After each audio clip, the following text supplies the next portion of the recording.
vieil homme fragile s'en alla demeurer avec son fils, sa belle-fille et son petit-fils de 4 ans. Les mains du vieil homme tremblaient, sa vue était embrouillée et sa démarche chancelante. La famille était attablée ensemble pour le repas, mais la main tremblante de grand-père et sa mauvaise vue rendaient le repas peu agréable. Les pois roulaient par terre. Lorsqu'il prenait son verre, le lait se renversait sur la nappe, ce qui vint à tomber sur les nerfs du fils et de la belle-fille. On doit faire quelque chose avec grand-père, dit le fils. Nous en avons assez du lait renversé, des bruits lorsqu'il mange et de ramasser la nourriture sur le plancher.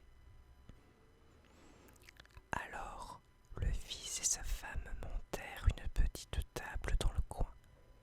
C'est là que grand-père ira manger, pendant que le reste de la famille sera sur la grande table. De plus, puisque grand-père a cassé quelques assiettes, dorénavant, il mangera dans un bol en bois.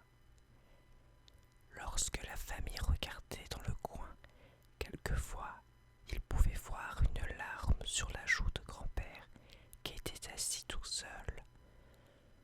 En dépit de cela, les seuls mots que le couple avait pour grand-père exprimaient la colère et les reproches lorsqu'il échappait une fourchette ou renversait sa nourriture sur le sol.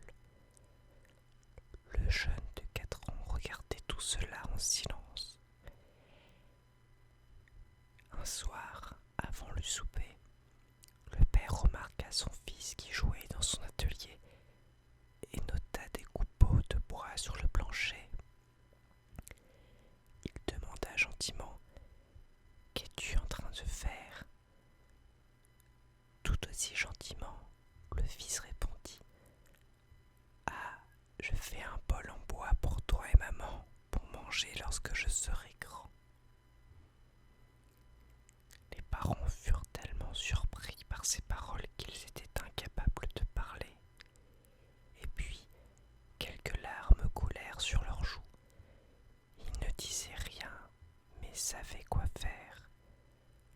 Ce soir-là, le fils prit grand-père par la main et l'amena gentiment à la table familiale. Pour le reste de ses jours, il mangea ses repas avec la famille. Et le fils et sa femme ne se troublèrent